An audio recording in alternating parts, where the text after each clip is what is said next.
Have you ever wondered why Jesus prayed, even though he was the very Son of God? The Bible shows a Christ who healed multitudes, but also withdrew in silence, knelt in lonely nights, and wept before the Father. What was behind such surrender? This video reveals the forgotten depth of Jesus' prayer.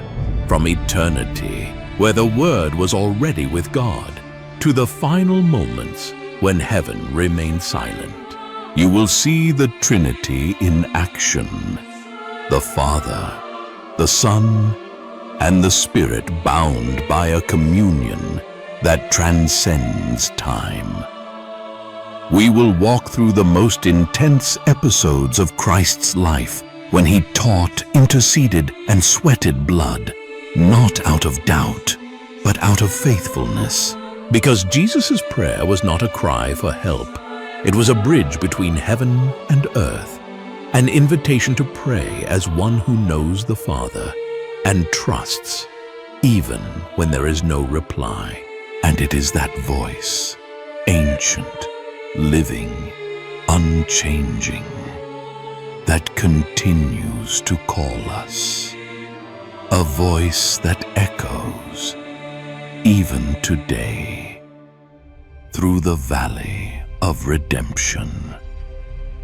Long before there were men upon the earth, before heaven, matter, or light existed, there was already a voice, a presence in perfect harmony.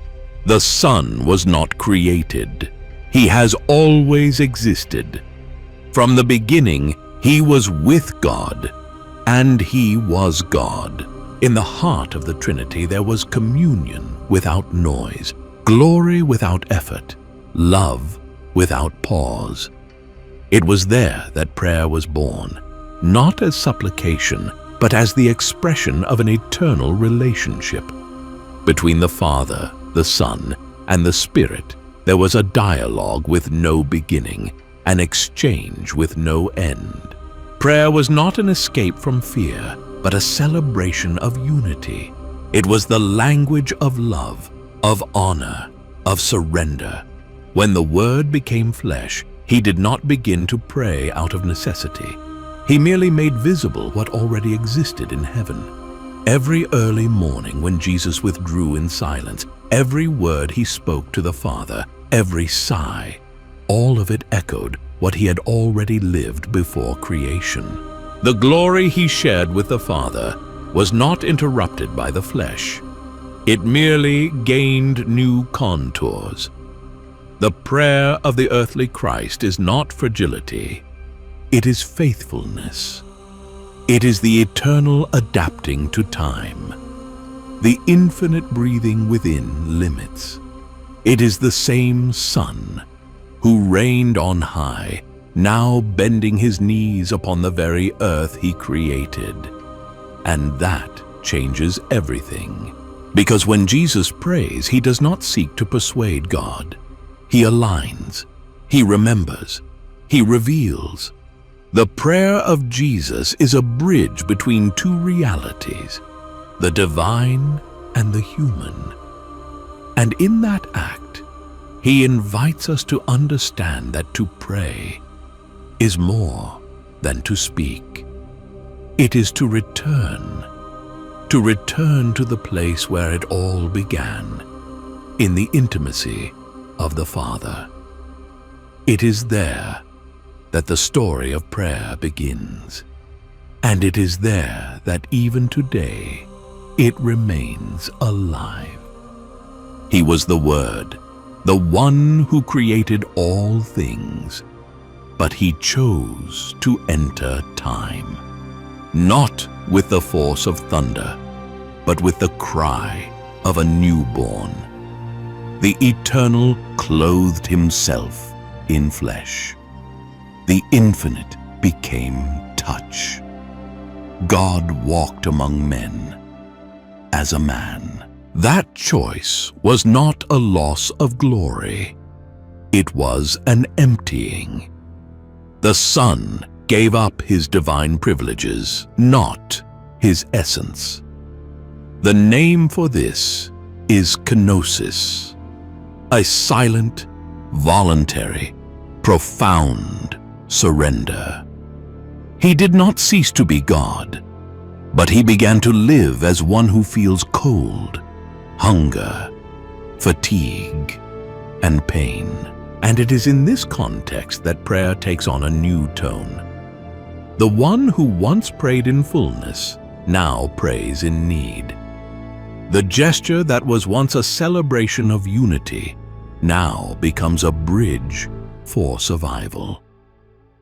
Jesus prays because he feels, because he bears limits, because in taking on flesh, he also takes on dependence. Each dawn found him before the Father. Each night saw him seek silence before the crowds pressed in. Prayer becomes the thread that sustains him, not because he needed to learn, but because he chose to obey. Every word spoken in solitude reveals that the greatness of God is not in avoiding weakness, but in inhabiting it with faithfulness. He could do all things, but he chose submission. And it is in that paradox that beauty resides. The Almighty kneels. The author of life prays, not out of obligation, but out of love. Not because he needed to be heard, but because he longed to be in covenant. In the incarnation, prayer descends with us. And what was once an eternal act, now has a human voice. While the crowds chased after miracles, he withdrew. He climbed the mountain, left the house, crossed the night. In silence, he sought the Father. Prayer was not an interlude. It was the center. Before every teaching, there was solitude. Before every healing, silence. The presence he brought to the people was born from another presence, one nurtured far from sight. Jesus did not pray because he lacked direction. He prayed because he knew the source. His intimacy with the Father was far too ancient to be neglected, far too precious to be rushed. And that is why, even amidst voices and footsteps, he made prayer a habit, not occasional, but continuous. The Son sought the Father as one returning home, as one who knows no ministry can stand without roots. It was not merely supplication, it was discipline, direction, bond. It was there, in the secret place, that the strength to face the public was born. The solitary nights of Jesus speak louder than his sermons. They reveal that life before men only makes sense when it springs from an invisible altar, that the touch which heals comes from hands first lifted in prayer. And that is why, in every step, in every decision, in every act, there is an echo of something deeper, a hidden habit, a constant encounter, the presence no one saw, but which sustained everything he was. Before choosing the 12, Jesus spent the night in prayer. He did not rely on his own wisdom, though he was the Word. He relied on the Father. Each name was sealed through tears and silence, not out of uncertainty, but out of intimacy. In the miracles, the same pattern. Before the loaves were multiplied, he gave thanks. Before Lazarus returned to life, he lifted his eyes to heaven. Prayer came before action, as if to say, with every gesture, that power without communion is not power, it is vanity. But Jesus did not pray only for himself. He prayed for them. He called his disciples by name in moments of weakness. He interceded for Peter, even before the denial. He prayed that his faith would not fail. He asked the Father to keep them from evil, to sanctify them in truth, to unite them as one. When the disciples asked, "Teach us to pray," he did not offer formulas.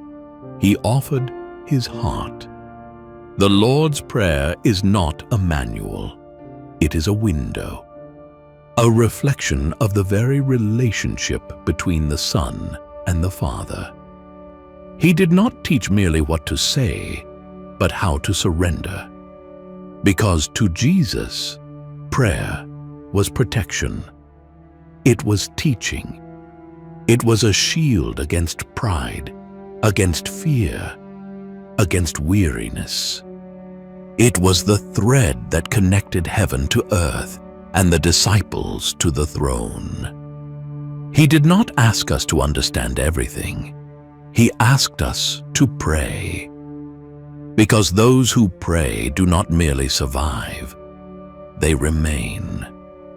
The garden was dark, and for the first time, the prayer of Jesus did not seem to come from peace, but from weight. His knees touched the ground, yet the burden he carried came from above. It was not the fear of nails, nor the anticipation of physical pain. It was something deeper, the awareness of the world's sin about to fall upon one man, the Son, who had always prayed in communion, now prayed beneath an inexplicable silence. He asked the Father that, if possible, the cup be taken from him, not out of cowardice, but out of humanity, because the Word, though eternal, had clothed himself in flesh. And now that flesh feels, weeps, sweats blood. Blood of anguish, not of scourging. Blood of obedience before the pain. Gethsemane was not a pause before the cross.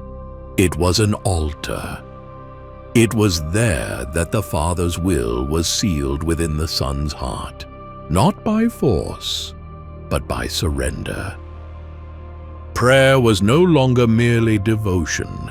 It was survival. It was the final link between the glory of heaven and the shame of the cross. The disciples slept unaware, but he prayed. He returned, awoke his friends, and went back to the ground. 3 times, 3 pleadings, 3 silences, and 1 single answer to fulfill the Father's will. When he rose, there was no relief, but there was resolve. His face still bore the marks of bloody sweat, but his eyes already saw beyond the suffering. In Gethsemane, prayer ceased to be words. It became action. Every tear was a signature. Every heartbeat an acceptance. There, the Son sealed the fate of the cross, not with glory, but with knees bent to the ground. The nails pierced the flesh, but they did not silence the voice. At the top of the hill, amid spasms and thorns, Jesus still prayed. Even suspended between heaven and earth, even exhausted, even wounded, he spoke to the Father. The Son did not curse his executioners. He did not cry out in revolt. He interceded, "Father, forgive them, for they know not what they do." The prayer that began in eternity reaches even the place of torment. On the cross, every word carries the weight of eternity. A thief pleads to be remembered and receives a promise. Today, you will be with me in paradise. Even in agony, Jesus continues to offer hope. Their prayer is not mere speech. It is a bridge, a gesture of reconciliation, heaven touching the darkest edge of humanity. But not all was comfort. There was also a cry, a shout that echoed through the scriptures and the universe.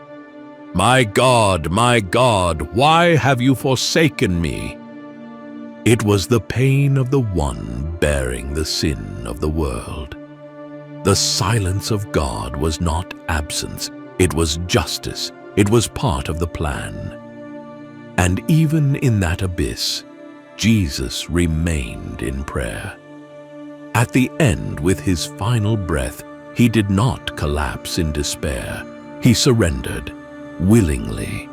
"Father, into your hands I commit my spirit."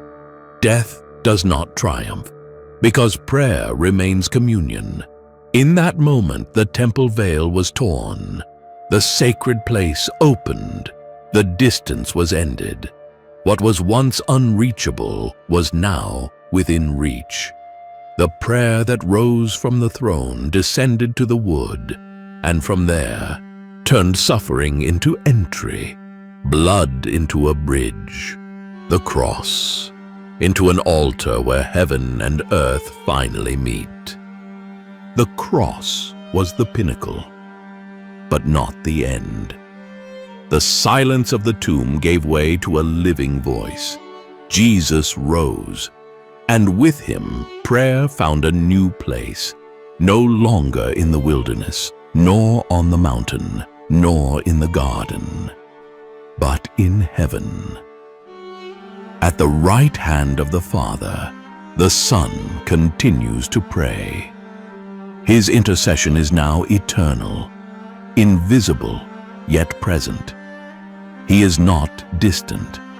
He stands before the throne with authority, compassion, and a knowledge no man possesses. He does not merely remember us, he carries us in every plea, every gesture, every silence. His prayer is not general, it is personal. He knows the name, the pain, the weakness, and for that reason, he intercedes.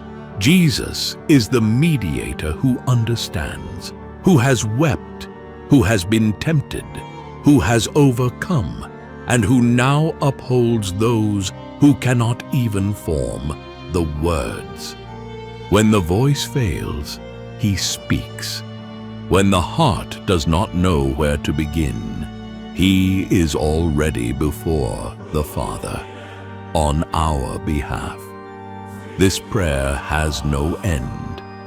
It is not bound by time or place. It is not confined to the past. It is alive now, because the risen Christ remains the same intercessor, faithful, constant, unchanging. And that is why faith is not merely remembrance, it is presence. He does not invite us to appear spiritual, but to live near, in communion, in truth, in prayer that flows from within, as from one already heard before, even speaking. The intercession of Jesus is the bridge that never breaks. It is the assurance that there is always someone on the other side, crying out for us. Jesus never prayed out of weakness. He prayed out of love, out of faithfulness, because he was always in communion with the Father before time began, in the midst of pain, and even now, in eternity. His prayer was not a religious habit.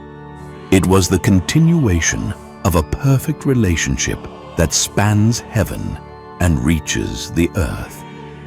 Throughout his earthly life, he showed us that prayer is not a burden nor a formula.